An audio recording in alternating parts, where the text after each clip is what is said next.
Hello and welcome in. Thank you so much for joining me here for the class of the week on the topic of the week for the week of April 12th, 2021. I hope you're doing well, and I'm so very excited to spend a few minutes with you here in the video class for the online community. Thank you for being a member of the tribe. Thank you for tuning in and watching the video. As always, we start out with the reading from $100,000 Hair Cutter. Those are the kind of traditions we don't break from. And it is April 12. Let's take a look real quick at April 12, day 102, with 263 days remaining in the year. Real important one here. I take this to heart, and I live it every week. Enjoy a weekend. Everyone needs a weekend. A weekend is 2 days off in a row. A weekend might not be Saturday and Sunday. You know, we're in the beauty and barber industry. I haven't had a Saturday-Sunday weekend until the pandemic in almost 30 years. Just doesn't work that way. My weekend was Wednesday, Thursday, because I was traveling on Saturday for trade shows on the weekends. My weekend, 2 days in a row, next to each other, was right in the middle of the week. Not a bad thing. Everybody else is working. You get everything done. You enjoy yourself. You have your fun. And then traditional weekend, was grind time. But engineer your schedule so that every team member gets 2 days off in a row. This works wonders for morale and energy in the shop. Haircutters need to have a life outside of work. You need to play as hard as you work. Playing harder naturally results in working harder. Real simple, straight up, you gotta have a weekend. Somewhere in the week, but you gotta have a weekend. So that's your $100,000 Hair Cutter tip of the day for April 12. Today, what I want to talk about in the topic of the week this week is what I'm calling the Barber Breakfast. And this came up as a real timely subject, a really timely reflection, and something I wanted to share with my online community. You know, we're starting to see the light at the end of the pandemic tunnel. Maybe you got a vaccination. Maybe you know someone who has, the neighbors have. Maybe you've got a date for yours and it's coming up on the calendar. Little by little, in some places a lot by a lot, we're getting vaccinations in people's arms, and people are taking a positive, optimistic outlook as to what comes next and where we go from here. I think there's never been a time in the history of the beauty and barber industry where we've had the opportunity to look ahead with incredible optimism, with incredible energy, with incredible potential for what lies ahead. But there's also never been a time like this in our industry for us to work together. We've learned a lot about ourselves as individuals. We've learned a lot about ourselves as an industry. And I'm a firm believer in the expression, a rising tide lifts all ships. We are all in this together. Now, over the next couple of months, you're going to hear me talk extensively about July 1, Raise Your Haircut Prices Day in the USA, our haircutter holiday, having about its 12th anniversary this year, give or take. I haven't really tracked it exactly. But we're going to be talking about that a lot. I believe we've talked about the once-in-a-career opportunity that is our price increase this year. There's a weekly podcast and a weekly video on this just a few short weeks ago. But there's never been a better time for us as an industry to work together. And I want to challenge each and every person who can hear me, each and every person who's exposed to my educational content, to set up in their own community their own barber breakfast. The history on this is when I sold my shop, I got a job working part-time in a barber shop in the community where I lived. Not too terribly far from my house. Seriously, one of the criterias for the shop that I wanted to work at after I sold my shop, I was going to be traveling and teaching and doing the things I was doing. It was after I broke the Guinness World Record for the first time. But one of my goals in finding a shop was I wanted a shop close enough that I could walk or ride my bike so that I could easily get to and from work, kind of relaxed and casual, kind of enjoy myself. And I found that shop. I found that shop in a place called the Village Barber Shop, down the street, literally down the street from where I lived, owned by a guy who'd been there for many years. He's still there.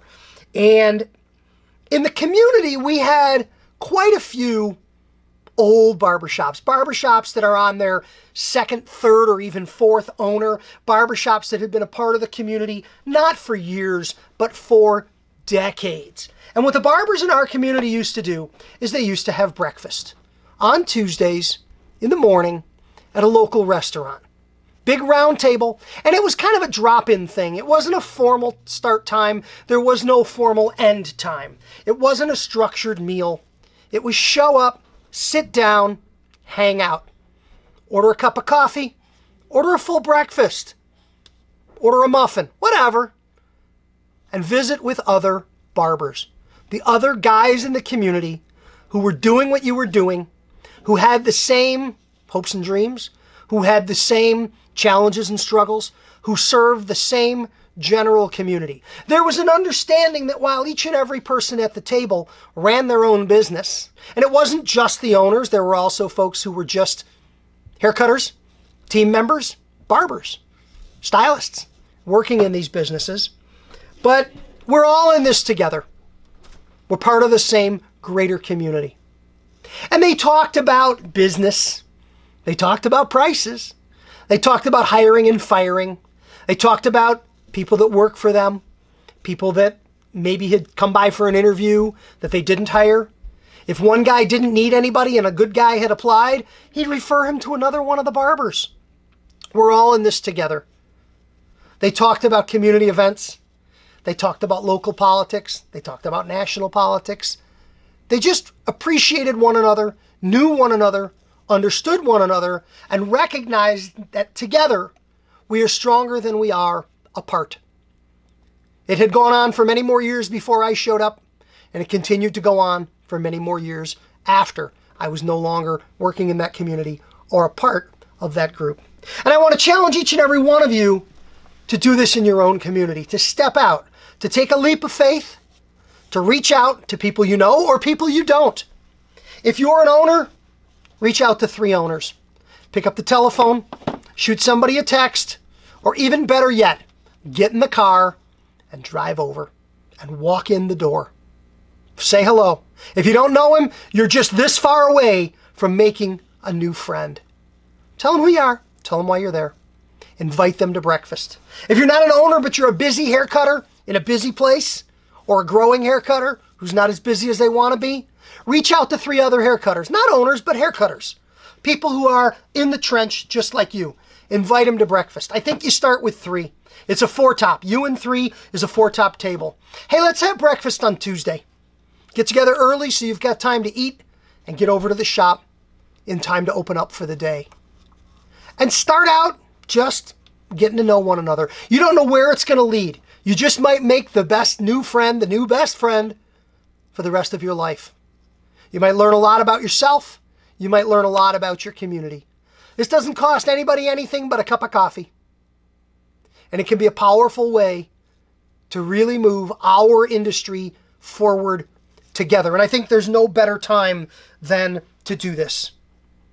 It's pretty simple, but it requires a little bit of faith, and it requires you to just step out and do it. If you want help doing it, I want to offer any of my social media accounts, my Twitter, my Patreon page, my Facebook, anywhere that I post a link to this class or to this topic this week. Whether it's the podcast, because we'll talk about it, the text blog, because we'll write about it, the video, because you'll see about it. Post that you're looking for a barber breakfast in your community, and put in your zip code or your area code, depending on the size of the area where you live, and mention that you're looking for 2 other owners, 3 other owners, 2 other haircutters, 3 other haircutters. I'll be happy to be the platform that serves as the opportunity to make those connections if you're not able to do it on your own. And if you're still struggling to find some people in your community to gather with, reach out to me with an email or a comment in a post, because I know a lot of people in a lot of places, and I'm willing to help you make it happen, because I believe so very strongly in the power of us as a community working together. The Barber Breakfast is nothing more than an idea until you take the leap and take the step and reach out your hand, reach out your heart, and connect with some people in the business just like you, who want to grow just like you, who want to look after and take care of their families just like you do. I think you'll find, although you are competitors in one sense, you've got more in common than you ever imagined. Thank you so much for being here. Thank you for tuning in. Thank you for watching the video. Thank you for being a part of my online community. I want to help you build and grow your business. And some of the ideas we share in these programs are some of the ways that I really think I can do that. But if there's a way that you think I can do it for you, Let's have that conversation. Have a great day. Thank you.